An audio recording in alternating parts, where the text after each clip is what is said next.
Hello students, कैसे हैं आप। चलिए आज शुरू करते हैं lecture 6 from the chapter principles of inheritance and variation. Students आज हम लोग पढ़ेंगे मेंडेलियन इनहेरिटेंस। आज शुरू करेंगे हम लोग मेंडेलियन इनहेरिटेंस। और मेंडेलियन इनहेरिटेंस शुरू करने के पहले हमें थोड़ा सा मेंडल के बारे में भी जानकारी ले लेनी चाहिए। तो आज मेंडेलियन इनहेरिटेंस शुरू करेंगे।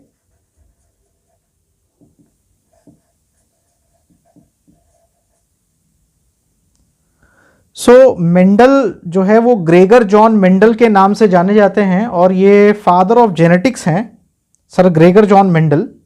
इनको हम जो मेंडेलियन इनहेरिटेंस हम पढ़ने जा रहे हैं उसके पहले हम मेंडल को याद कर लें।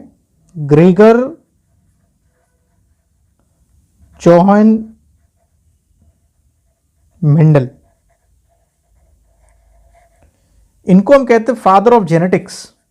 ही is called as father of genetics क्योंकि इन्होंने ही जेनेटिक्स की जो बेस है, जेनेटिक्स का जो शुरुआत है, इन्होंने ही किया था। हालांकि इनका जो काम था अननोटिस्ड रहा। इन्होंने जो भी काम किया इट रिमेन अननोटिस्ड, ठीक है। But he was the first to demonstrate the mechanism of transmission of characters from one generation to another. He was the first one. और मेंडल जो थे वो ऑस्ट्रिया में, जो कि इस समय से चेक रिपब्लिक का जो है वो पार्ट है, जुलाई 22 1822 जुलाई 22 को 1822 ये एक फार्मर की फैमिली से बिलोंग करते थे। बहुत ही ब्रिलियंट स्टूडेंट थे और फिलॉसफी पे बड़ा इनका ध्यान रहता था। फिलॉसफी को बहुत पसंद करते थे। बाद में इन्होंने एक मोनेस्ट्री ज्वाइन कर ली थी। मोनेस्ट्री एक रिलीजियस प्लेस होता है। तो इन्होंने बाद में ऑस्ट्रिया में एक मॉन्स्ट्री ज्वाइन कर ली थी, जो कि उस समय उस मॉन्स्ट्री का नाम था सेंट थॉमस। ये बातें सिर्फ हिस्टोरिकल हैं, इनका कोई बहुत इंपॉर्टेंस नहीं है, लेकिन जो में हमें पढ़ना है चूंकि, तो हम इसको थोड़ा सा जाने तो अच्छा है। सेंट थॉमस एट ब्रून ये थी मॉन्स्ट्री, और इस मॉन्स्ट्री में वो काम करते थे। और फिर बाद में वो जो है मीन्स इसके प्रीस्ट थे, और फिर उन्होंने बाद में जो है एक टीचर की तरह 14 साल तक he served as a teacher for 14 years. 14 साल तक टीचिंग जॉब किया था। उसके बाद उन्होंने बहुत सारे अपने जो भी इनहेरिटेंसेस किए, जो भी इन्होंने अपनी थ्योरीज वगैरह दी, तो उन्हीं थ्योरीज को जो है हम लोग बात करेंगे। तो ही was the one who proposed postulates of inheritance. He was the one who proposed postulates of inheritance. And this postulate, इनकी जो ये postulates थे, ये इन्होंने 2 बार इनके postulates इन्होंने पढ़े थे। 2 बार इन्होंने अपने postulates को पढ़ा था। Natural history society of Brunn, natural history society of Brunn में इनको अवसर मिला था। Natural history society of Brunn, यहां पर इनको मौका मिला था। 2 बार इन्होंने अपने वर्क को, यहां पे जो भी इन्होंने काम किया था उसको पढ़ा था। और इन्होंने इसको टाइटल जो दिया था, पेपर का जो इन्होंने पेपर लिखा था उसका टाइटल दिया था एक्सपेरिमेंट्स ऑन प्लांट हाइब्रिडाइजेशन। उनके जो पेपर था, उस पेपर का जो टाइटल था वो था एक्सपेरिमेंट्स ऑन प्लांट हाइब्रिडाइजेशन।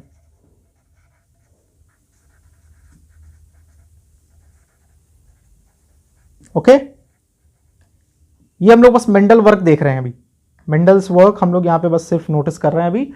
तो ये टाइटल था उनका, और इसको उन्होंने पब्लिश भी कराया था। He published in the proceedings of Brunn and the natural history society में इसको पब्लिश वगैरह भी कराया था। और ये 7 ईयर्स तक अपने पोस्टुलेट पे काम करते रहे, 1856 से 1863 तक अपने पोस्टुलेट्स पर काम करते रहे। और मेंडल जो है वो 1884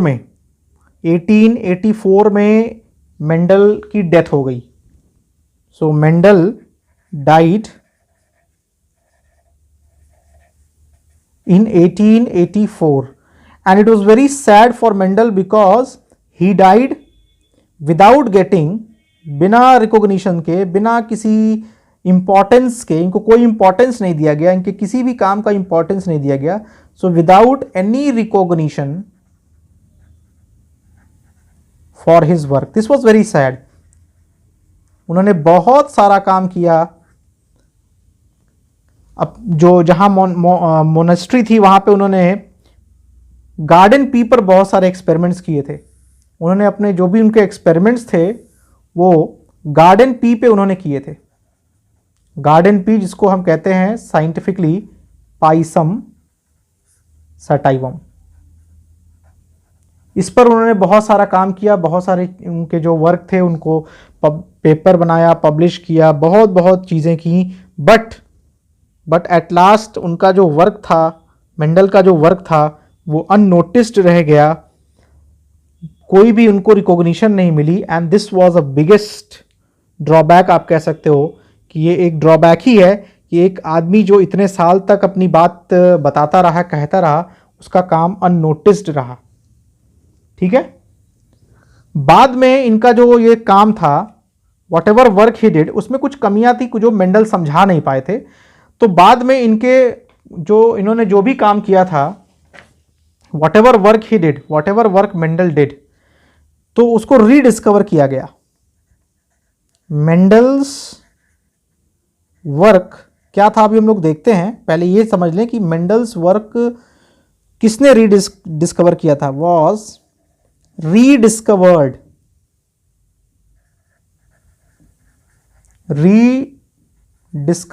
by.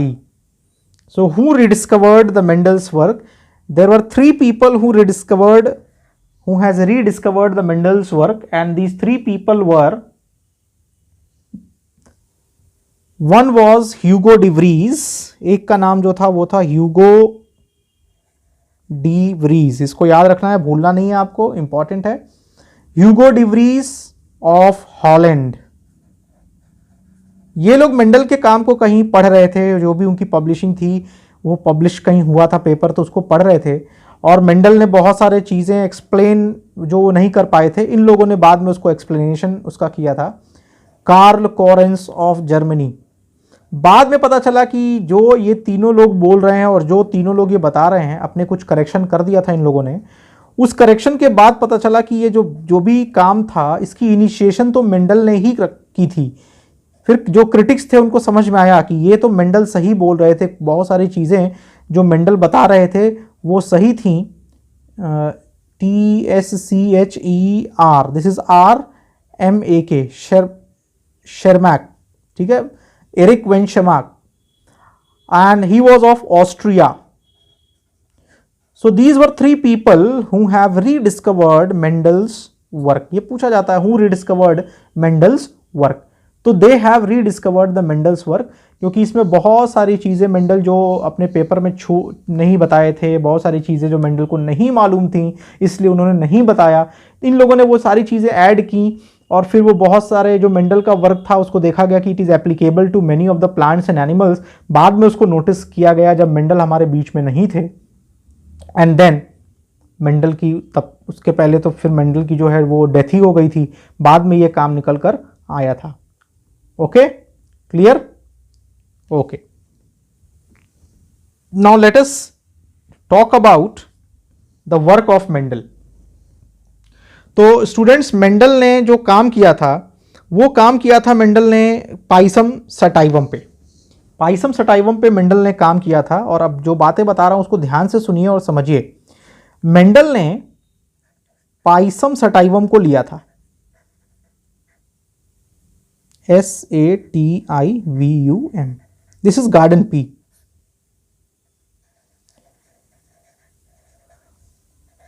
This is garden pea. और ये जो गार्डन पी है, इस गार्डन पी में कितने क्रोमोसोम्स जो मेंडल ने लिए थे उसमें कितने क्रोमोसोम्स थे? आप कह सकते हो कि this was Mendel's experimental material. This was Mendel's experimental material. तो मेंडल ने जो गार्डन पी लिया था उसकी अगर हम जीनोम की बात करें, आपको बताया था कि अगर आपको जीनोम नहीं बताया था या मेरे ख्याल से बताया था, मैंने आपको पिछले वीडियोस में जीनोम के बारे में बताया है। तो जीनोम जो होता है वो सिंगल सेट ऑफ क्रोमोसोम होता है, यानी जीनोम का मतलब हो गया कि what is the N value. So N is equal to 7। It means कि जो पी प्लांट है उसका डिप्लॉयड नंबर कितना हो गया? 14। So what is the meaning of this? इसका मतलब ये हुआ कि how many chromosomes this P plant was having? It means the P plant was having 14 chromosomes. 14 chromosomes थे और इस 14 क्रोमोसोम्स में मेंडल ने 7 कैरेक्टर, मतलब जो टोटल 14 क्रोमोसोम्स थे, और मेंडल ने जो अपना काम करने के लिए कैरेक्टर्स सेलेक्ट किए थे वो टोटल 7 कैरेक्टर्स थे।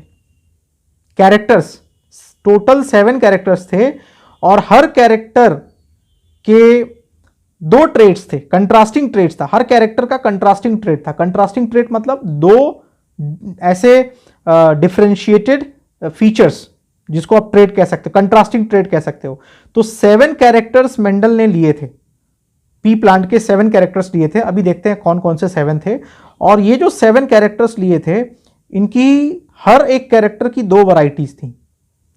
हर एक कैरेक्टर की 2 वैरायटीज थी। तो टोटल अगर हम आपसे पूछें कि मेंडल ने 7 कैरेक्टर्स लिए थे तो कितनी वैरायटीज, 7 कैरेक्टर्स लिए थे तो इसमें कितनी ब्रीडिंग वैरायटीज थी? इन कैरेक्टर्स में there were 2 true breeding varieties.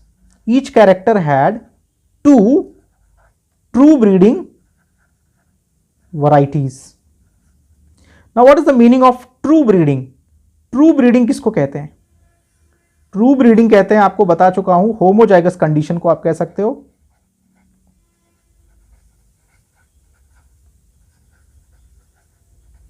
Homozygous condition को कह सकते हो, यानी जो बार बार जो एक ही जैसा सेम जनरेशन आए, बार बार क्रॉस कराने पर सेम जनरेशन आए, सेम ऑफस्प्रिंग आए, हर जनरेशन सिमिलर हो, ऐसे वैरायटीज को हम कहते हैं ट्रू ब्रीडिंग या प्योर लाइन भी कहते हैं। तो हर कैरेक्टर की 7 कैरेक्टर्स थे, इसके दो ट्रू ब्रीडिंग वैरायटीज थे।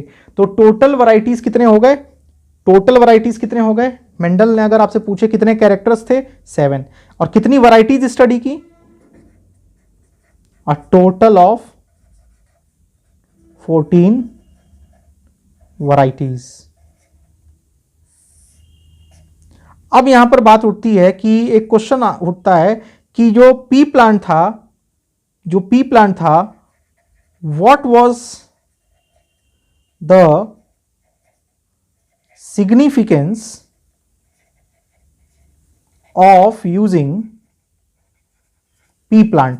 हालांकि मेंडल को ये खुद भी नहीं मालूम था, लेकिन ये क्वेश्चन बन जाता है कि पी प्लांट जो था उसकी सिग्निफिकेंस क्या थी, and why Mendel was lucky to have pea plant. Why Mendel was lucky to work on pea plant. तो हम कह सकते हैं कि मेंडल एक तरह से लकी थे कि उन्होंने पी प्लांट पे अपना काम किया।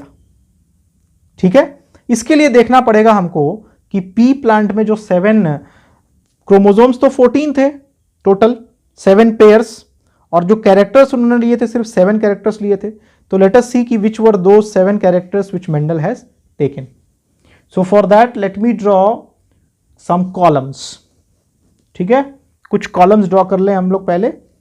तो पहला कॉलम जो है मैं उसमें क्रोमोसोम नंबर लिख लेता हूं।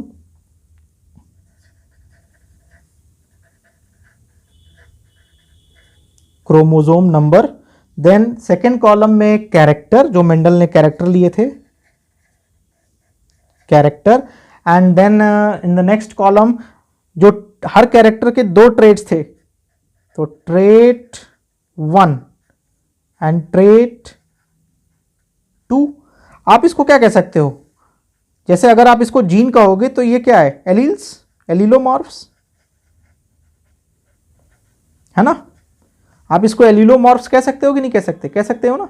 अगर आप इसको, ये जीन कैरेक्टर को कौन कंट्रोल करता है, जीन कंट्रोल करता है, तो उस जीन के, उस कैरेक्टर के जो अल्टरनेटिव फॉर्म्स हैं, तो उस जीन के भी अल्टरनेटिव फॉर्म्स होंगे जो इस ट्रेट को और इस ट्रेट को कंट्रोल करेंगे, लेकिन वो दोनों जो अल्टरनेटिव फॉर्म्स होंगे they will belong to the same gene.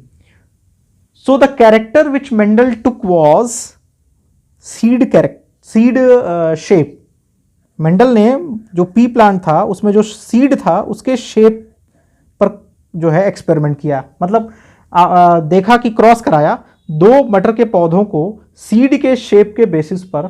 तो इन्होंने जो दो मटर का पौधा लिया था उसमें एक पौधे का जो सीड का शेप था वो राउंड था, और दूसरे वाला जो पौधा लिया था उसमें जो सीड का शेप था वो रिंकल्ड था।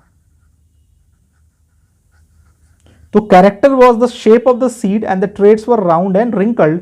और ये जो जीन था जो इस कैरेक्टर को कंट्रोल कर रहा था, that gene was present on chromosome number 7। Next character which Mendel had considered was seed color. Seed colour. तो मेंडल ने देखा कि एक जो प्लांट है उसके सीड का कलर येलो है और दूसरे वाले का जो सीड कलर है that is green, and the gene that is controlling the seed colour is present on the chromosome number 1. Another character that Mendel had considered was the position of the flower position. Mendel ने देखा कि एक P plant पे जो flower है वो axial है, यानी लीव्स के बीच में है, और एक दूसरा वाला जो था उस पे एपिकल यानी टर्मिनल ऊपर के, जैसे मान लो कि ये अगर ये लीफ है तो flower was present here, this is apical, and here if this is the leaf then the flower was present here, this is axial. ये फ्लावर लीफ के एक्सिल, इस स्टेम और लीफ के एक्सिल में निकला है, तो ये axial and apical, and the gene controlling this was present on chromosome number 4. Next character considered bye Mendel was the flower colour.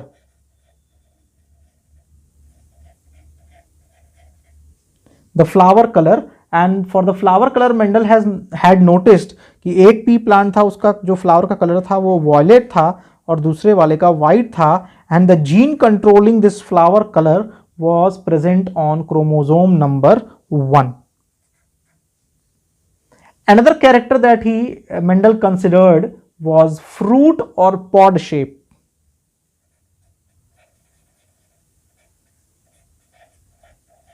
Fruit या पॉड शेप, आप दोनों को एक साथ हम लोग देख लेते हैं, फ्रूट और पॉड शेप, ठीक है। तो इसमें जो फ्रूट या पॉड का जो शेप है वो एक पी प्लांट में देखा कि फ्लैट है और एक में देखा कंस्ट्रिक्टेड है। मतलब कंस्ट्रिक्टेड का मतलब है कि ये ऐसा, आपने अगर मटर का जो पी देखा होगा तो उसमें जो ये ऐसा इसके अंदर फ्रूट्स होते हैं ना, पॉड जिसको बोलते हैं, तो ये फ्रूट का जो शेप देखा था ये कंस्ट्रिक्टेड था। ये फ्रूट है, इस द फ्रूट, ये कंस्ट्रिक्टेड था, और एक का क्या था, फ्लैट, एक का फ्लैट था, ये फ्लैट हो गया, ठीक है। दूसरा स्टेम की हाइट, और ये क्रोमोसोम नंबर 4 पे था। अगला जो कैरेक्टर उन्होंने लिया था दैट वाज, वो था स्टेम की हाइट। तो सोचो इतने कैरेक्टर्स को कंसिडर करके अपना एक्सपेरिमेंट किया था। तो एक प्लांट में देखा कि टॉल था, एक प्लांट मटर के प्लांट को देखा तो वो डॉर्फ था, छोटा था साइज में, और ये जो था इसका जो जीन था वो प्रेजेंट था chromosome number again on 4. Now another character was pod color, the color of the pod. Pod का कलर जो था, एक में देखा कि ग्रीन और एक में देखा कि येलो, ये 7वां कैरेक्टर, और इसके जो जीन थे ये प्रेजेंट थे क्रोमोसोम नंबर 5. तो ये सारे कैरेक्टर्स थे which was taken by Mendel. Mendel ने ये सारे कैरेक्टर्स चूज किए थे अपने एक्सपेरिमेंट में, जो कि डिफरेंट डिफरेंट क्रोमोसोम्स पर प्रेजेंट थे। और इसमें आप देखिए सेवन कैरेक्टर्स हो गए, 1 2 3 4 5 6 7, और हर कैरेक्टर की दो दो वराइटीज हो गई, तो टोटल वराइटीज 7 एंड 7 + 14 हो गई। तो there were 7 characters and if you are asked about the variety, आप बोलेंगे कि 14 वराइटीज। अब यहां पर मेंडल को तो ये कुछ भी नहीं मालूम था कि कौन डोमिनेंट कौन रिसेसिव, लेकिन अभी हम लोग डोमिनेंट रिसेसिव देखेंगे। लेकिन आपको यहां पर मैं सोच रहा हूं बता दूं कि जो आप इसको दिमाग में रखेंगे कि राउंड जो था वो डोमिनेंट था, और मैंने आपको बताया कि डोमिनेंट के लिए हम लोग कैपिटल वर्ड यूज करते हैं, और जीन को रिप्रेजेंट करने के लिए हम लोग इंग्लिश का अल्फाबेट लेते हैं। ये मैंने आर लिया है, तो रिंकल्ड के लिए भी मैं सेम जीन लूंगा आर, लेकिन ये चूंकि रेसेसिव है इसलिए मैं इसको स्मॉल आर से लिखूंगा। नेक्स्ट जो सीड कलर है that is controlled by gene Y, तो येलो चूंकि डोमिनेंट है तो मैं कैपिटल लिख लेता हूं, और ग्रीन के लिए मैं स्मॉल वाई लिख लूंगा। फ्लावर पोजीशन के लिए मैं लूंगा फ्लावर पोजीशन के लिए मैं ले लूंगा ए मींस एक्सियल, चूंकि ये डोमिनेंट है तो कैपिटल है, और इसको मैं ले लूंगा स्मॉल ए। फ्लावर कलर के लिए मैं चूज करूंगा जो अल्फाबेट वो है वी, मेंडल ने जो चूज किया फ्लावर कलर के लिए वी, ये कैपिटल हो गया और ये स्मॉल वी हो गया। तो देखो जीन्स चेंज नहीं हो रहे, I am using the same alphabet for both of them, but only किसी के लिए मैं कैपिटल लिख रहा हूं, किसी के लिए मैं स्मॉल लेटर लिख रहा हूं। ये सारी बातें मैंने आपको पहले ही बता रखी हैं। फिर आते हैं कि जो फ्रूट या पॉड का शेप है that is flat and constricted. इस फ्लैट को कहीं कहीं इन्फ्लेटेड भी लिखा होता है, इसको आप इन्फ्लेटेड भी कह सकते हो। तो I am taking I because it's dominant, and small I will take because it is recessive. Then I will take stem height, that I will take T, and for dwarf I will take small t. तो आप देखिए मैं gene जो alphabet है वो change नहीं कर रहा हूं। देन फॉर पॉड कलर मैं कैपिटल G ले लेता हूं, और इसके लिए मैं स्मॉल g ले लेता हूं। ठीक है, एक और चीज मैं आपको बता दूं कि जो फ्लावर कलर था, फ्लावर कलर और सीड कोट, सीड का जो कवरिंग होती है उसके कलर दोनों में एक ही वराइटीज थी। Seed coat colour and flower colour, violet and white. Now these seven pairs of contrasting traits, what are these? इनको क्या कहेंगे? 7 पेयर्स ऑफ कंट्रास्टिंग ट्रेड्स जो आपके सामने हैं। ठीक है, अब इसमें से मैं आपसे पूछूं कि सबसे ज्यादा कौन सा कैरेक्टर ऐसा था जो सबसे ज्यादा मींस एसोसिएटेड था किस क्रोमोसोम नंबर से? तो क्रोमोसोम नंबर 1 पे, 4 पे और 5 पे और 7 पे आप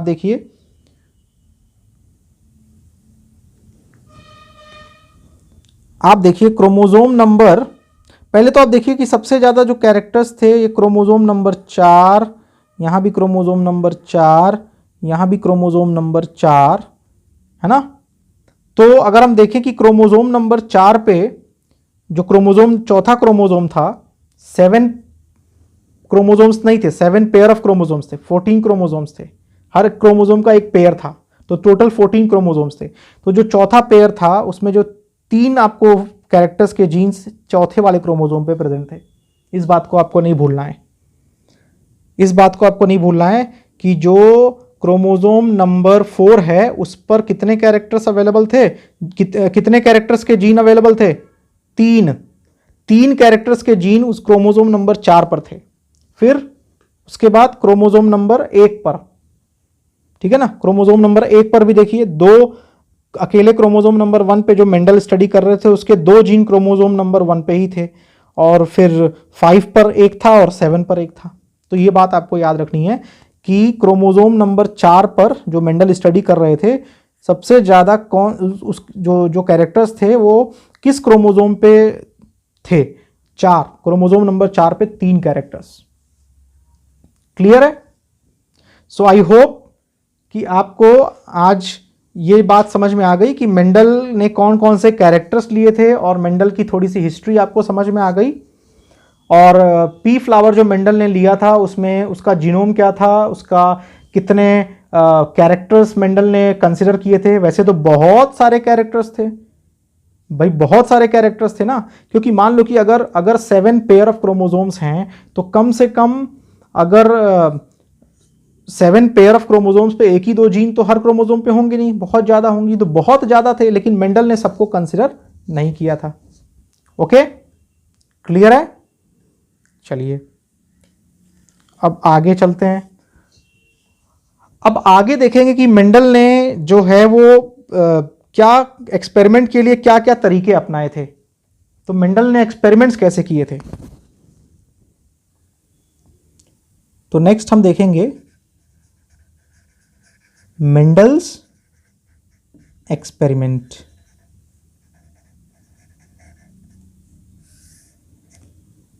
तो मेंडल ने एक्सपेरिमेंट करने के लिए क्या किया था? सबसे पहले मेंडल ने एक्सपेरिमेंट करने के लिए जो सबसे पहला स्टेप किया था वो ये कि ही selected pure plant, male female. उन्होंने ऐसे प्लांट्स का सिलेक्शन किया जिस पर जो कैरेक्टर वो मान लीजिए कि टॉल के लिए और ड्वार्फ के बीच में वो क्रॉस कराना चाहते थे, तो उन्होंने जो पी का फ्लावर लिया उसमें जो टॉल था वो प्योर टॉल हो और प्योर ड्वार्फ हो, ऐसा उन्होंने सबसे पहले सिलेक्शन किया। ठीक है, और फिर उसके बाद ये पहला स्टेप था उनका, this was the first step. और सिलेक्शन करने के बाद उनका जो दूसरा स्टेप था वो ये था कि वो उनके बीच में जो भी उन्होंने मेल और फीमेल प्लांट्स लिए थे और जो भी कैरेक्टर को कंसिडर किया था उनके बीच में उन्होंने क्रॉस पॉलिनेशन कराया था। क्रॉस पॉलिनेशन, ठीक है, उनके बीच में क्रॉस पॉलिनेशन कराया था, दोनों प्योर प्लांट्स के बीच में क्रॉस पॉलिनेशन कराया था। तो क्रॉस पॉलिनेशन कराने से उनको जो ऑफस्प्रिंग्स मिले थे वो हाइब्रिड्स कहे जाते हैं। क्रॉस कराने पे जो उनको रिजल्ट मिला था, जो भी उनको ऑफस्प्रिंग्स मिले थे, जो क्रॉस कराने के बाद जो सीड्स वगैरह मिलेंगे वो हाइब्रिड्स थे। और उसके बाद उन्होंने सेल्फ पॉलिनेशन कराया था। सेल्फ पॉलिनेशन यानी जो उनको क्रॉस कराने के बाद, सपोज करो कि दो प्लांट्स के बीच में एक मेल और एक फीमेल एक कैरेक्टर को लेके क्रॉस कराया, पहले सिलेक्शन कर लिया फिर क्रॉस कराया, दोनों के बीच में क्रॉस पॉलिनेशन किया, ये हाइब्रिड्स बने। अब जो हाइब्रिड्स उनको मिले, जो उनको ऑफस्प्रिंग्स मिले, इसी ऑफस्प्रिंग्स में उन्होंने सेल्फ पॉलिनेशन करा दिया, इन ऑफस्प्रिंग्स को आपस में ही सेल्फ पॉलिनेट करा दिया। ठीक है, तो ये मेंडल के एक्सपेरिमेंट कराने का जो ये था वो मेंडल के एक्सपेरिमेंट का तरीका, कि इस तरह से मेंडल ने अपने हर एक्सपेरिमेंट, जो भी एक्सपेरिमेंट्स उन्होंने किए हैं वो इसी तरीके से उन्होंने कराए। अब अगर हम बात करें क्रॉस पॉलिनेशन की, तो क्रॉस पॉलिनेशन चूंकि मेंडल ने पी फ्लावर सेलेक्ट किया था, मेंडल ने पी फ्लावर सेलेक्ट किया था। पी फ्लावर जो होता है ये बाइसेक्सुअल फ्लावर होता है, means it has both male that is stamens and the female part जिसको हम कहते हैं कार्पल। तो एक ही फ्लावर में दोनों हैं। तो मेंडल ने मान लो कि 2 प्लांट सेलेक्ट किए, मान लो कि मेंडल ने एक टॉल प्लांट, इसको आप मेल मान लीजिए, और एक ड्वार्फ प्लांट लिया, इसको आप फीमेल मान लीजिए। तो मेंडल ने जो टॉल प्लांट और ड्वार्फ प्लांट में क्रॉस कराया, तो पहला क्या किया है, प्योर प्लांट का selection. It means this is pure tall and this is pure dwarf. अब इनके बीच में उनको क्या कराना है, क्रॉस पॉलिनेशन।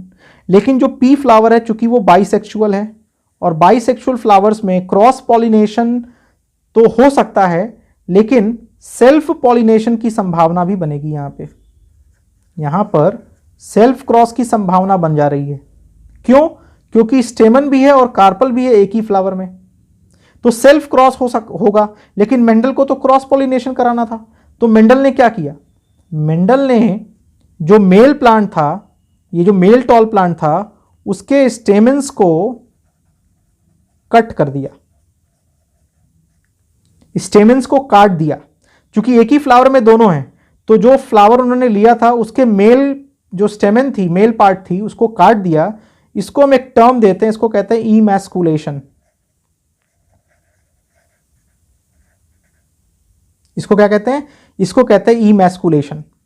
तो सपोज करिए कि ये स्टिग्मा, ये स्टाइल और ये ओवरी और ये है स्टेमेंस। ठीक है, ये बाइसेक्सुअल फ्लावर है, फीमेल पार्ट भी है और मेल पार्ट भी है। तो मेंडल ने क्या किया? मेंडल ने, चूंकि उनको क्रॉस पॉलिनेशन कराना है, उनको अपने हिसाब से, अपने सिलेक्शन के हिसाब से पॉलन ग्रेन लाना था। वो चाहते थे कि ये जो फ्लावर है इसके अंदर ये वाला पॉलन इस पर ना गिरे, बल्कि वो जो पॉलन ग्रेन ले आए, उनके चॉइस का जो पॉलन ग्रेन हो वो इसके स्टिग्मा पर आए। तो इन्होंने इसके पार्ट को यहां से क्या कर दिया? काट दिया, इसको कट कर दिया। अब इसको कट करने पर क्या हुआ कि अब जब स्टेमेंस को कट कर दिया, जिसको हम इमैस्कुलेशन कहते हैं, now the pollen of this flower, इसी फ्लावर का पॉलन इसके स्टिग्मा पे तो नहीं आएगा, है ना? ये काम हो गया। लेकिन एक और प्रॉब्लम आ गई कि अब इसके स्टिग्मा पर दूसरे पॉलन ग्रेन्स भी तो आ सकते हैं। तो दूसरे पॉलन ग्रेन्स से पहला काम किया, इमैस्कुलेशन करा दिया। दूसरे पॉलन ग्रेन से बचाने के लिए, क्योंकि उनको क्या था, वो चाहते थे कि ड्वार्फ प्लांट का पॉलन ग्रेन ले आएं और उसको इसके ऊपर डस्ट कर दें, इसके ऊपर स्प्रिंकल कर दें, डस्टिंग कर दें। लेकिन उनको एक प्रॉब्लम यह भी हो रही थी कि अगर हवा में कोई पॉलन ग्रेन्स हैं, वो अगर इस पर आ गए तब उसको वो कैसे रोकेंगे? तो उसको रोकने के लिए उन्होंने क्या किया? बैगिंग की टेक्निक लगाई। इसको कवर कर दिया, तुरंत उन्होंने पॉलन ग्रेन्स इसको कवर कर दिया। और जब ये ड्वार्फ वैरायटी का पॉलन ग्रेन उनको लाना था, क्योंकि उनको क्रॉस पॉलिनेशन कराना है, तो उनको किसी दूसरे प्लांट से पॉलन ग्रेन लाना था और इसके स्टिग्मा पर स्प्रिंकल करना था। तो फिर वो अपने जो पॉलन ग्रेन्स लाते हैं, बैगिंग तुरंत हटाया और पॉलन ग्रेन्स को स्प्रिंकल कर दिया, फिर बैगिंग कर दिया। ठीक है, तो बैगिंग कर दी, फिर डस्टिंग कर दिया पॉलन ग्रेन्स का। उसके बाद उनको याद रहे कि उन्होंने किस पौधे में ये काम किया है, इसके लिए उन्होंने वहां एक टैग लगा दिया, जिसको हम कहते हैं टैगिंग। तो this is how these 4 steps Mendel has taken to fulfil cross pollination. क्योंकि पी फ्लावर जो होते हैं वो बाइसेक्सुअल फ्लावर होते हैं, सेल्फ क्रॉस कर सकते हैं, सॉरी सेल्फ क्रॉस नहीं, ये सेल्फ पॉलिनेशन, गलती से लिख दिया था मैंने, सेल्फ पॉलिनेशन कर सकते हैं। तो सेल्फ पॉलिनेशन, मेंडल को पहले क्रॉस पॉलिनेशन कराना है, तो सेल्फ पॉलिनेशन से बचने के लिए मेंडल ने इसके स्टेमन को काट दिया और स्टेमन को कट करने के बाद इसको तुरंत इसकी बैगिंग कर दी, ताकि हवा में जो दूसरे पॉलन हो वो स्टिग्मा पर ना आ जाएं और बाद में अपने चॉइस के प्लांट से पॉलन ग्रेन लेकर आए, जो कि सेम स्पीशीज से था, उसी पी प्लांट से ही था, लेकिन दूसरे प्लांट का था। उस पॉलन को लेकर आएंगे, स्टिग्मा पर स्प्रिंकल कर देंगे, फिर टैगिंग कर देंगे, ताकि उनको पता चले कि किस प्लांट में उन्होंने ये एक्सपेरिमेंट किया है। तो उन्होंने हर एक्सपेरिमेंट इसी तरीके से किया। नेक्स्ट, जो इतना करने के बाद जो उनको ऑफस्प्रिंग आएगा, यानी इनको क्रॉस कराने के बाद जो ऑफस्प्रिंग आएगा, वो जो ऑफस्प्रिंग होगा वो हाइब्रिड होगा। इसको बोलते हैं हाइब्रिडाइजेशन। और यह भी कहा जाता है कि हाइब्रिडाइजेशन कराने की टेक्निक क्या है। तो you can say this is the technique, this is hybridization technique that was used by Mendel in his experiments. Mendel ने अपने एक्सपेरिमेंट्स में जो टेक्निक यूज की थी, हाइब्रिडाइजेशन टेक्निक, वो क्या थी, ये मैंने आपको शॉर्ट में बस इतना ही आपको समझना भी है कि इमैस्कुलेशन क्या है। That is removal of anther. Okay, anther का रिमूवल को हम इमैस्कुलेशन कहते हैं। और जो हाइब्रिडाइजेशन कराने के बाद जब इनके बीच में क्रॉस पॉलिनेशन होता है, तो क्रॉस पॉलिनेशन से जब आपको मालूम है कि जब पॉलन ग्रेन है, आपने इतना तो पढ़ा है ना कि पॉलन ग्रेन में जो मेल न्यूक्लियस होगा, that meets with the egg and will make a zygote. तो यहां जाइगोट बना, zygote will turn into embryo and then there will be a formation of seed. अब ये जो सीड बनेगा, इस सीड को जब मेंडल जर्मिनेट कराए, तो उससे जो प्लांट्स निकले वो इनके बच्चे होंगे ना, इनके बच्चे होंगे। वो जर्मिनेट करने के बाद वो जो नया प्लांट बनेगा उसको हाइब्रिड्स कहा गया। उसको हमने क्या कहा? हाइब्रिड कहा गया। क्योंकि वो 2 डिफरेंट प्लांट्स के क्रॉस से बना था, तो हाइब्रिड हो गया। अब जो हाइब्रिड मिला उनको, इस जनरेशन से जो उनको हाइब्रिड मिला, ये पेरेंट जनरेशन थी, और इस पेरेंट जनरेशन, ये पेरेंट्स थे, तो पेरेंट्स से जो उनको पहली जनरेशन मिली उसको उन्होंने उसको हम आज कहते हैं F1 जनरेशन। इसी को हम F1 जनरेशन कहते हैं, इसी को हम F1 जनरेशन कहते हैं।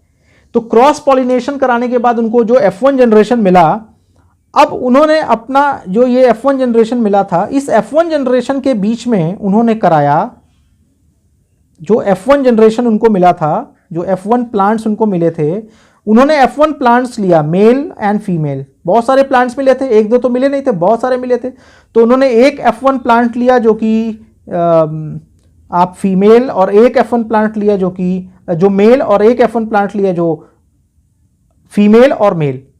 2 F1 प्लांट्स लिए, जो पहले जनरेशन में प्लांट्स आए थे उन प्लांट्स को लिया, और उनके बीच में अब क्या करा दिया, भाई ये भी पी के प्लांट है, ये भी पी के प्लांट है, अभी भी वो बाइसेक्सुअल ही रहेंगे।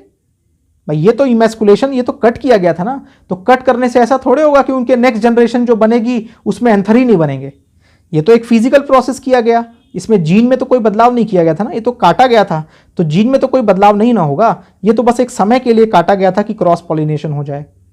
तो अभी भी इनके पास ये बाइसेक्सुअल नेचर ही इनके पास प्रेजेंट होगा, है ना। तो अब इनके बीच में क्या करा दिया, इनके बीच में करा दिया सेल्फ पॉलिनेशन। अब जब सेल्फ पॉलिनेशन कराएंगे तो अब ये नए पेरेंट्स हो गए। F1 प्लांट्स के बीच में जो क्रॉस हुआ, अब ये पेरेंट्स हो गए, और इनके जो ऑफस्प्रिंग्स आए ये होंगे F2 generation, this they will be the second generation. So ये आप कह सकते हो ग्रैंड पेरेंट्स हो गए, ये ग्रैंड पेरेंट्स हो गए ना। ये पेरेंट्स, इनके पेरेंट्स ये हैं, तो ये इन बच्चों के ग्रैंड पेरेंट्स हो गए, है ना। इनके ये जो ऑफस्प्रिंग मिलते हैं, ये F2 जनरेशन बोलते हैं इसको F1 जनरेशन बोलते हैं। तो मेंडल के हर एक्सपेरिमेंट में यही फॉलो होगा। तो नेक्स्ट टर्न में हम लोग देखेंगे कि मेंडल के एक्सपेरिमेंट्स कैसे किए गए थे, किस किस कैरेक्टर को लेके क्या क्या लॉज निकले थे, कैसे इनहेरिटेंस के प्रोसेस में कौन कौन से प्रिंसिपल्स, लॉज को मेंडल ने फॉलो किया और बताया, और वो लॉ कितना सही है, कितना काम करता है, क्या उस लॉ से पूरी की पूरी जेनेटिक्स जो मेंडल ने बताया है गवर्न हो जाती है। ये सारी बातें हम लोग अपने नेक्स्ट लेक्चर में देखेंगे। Thank you so much.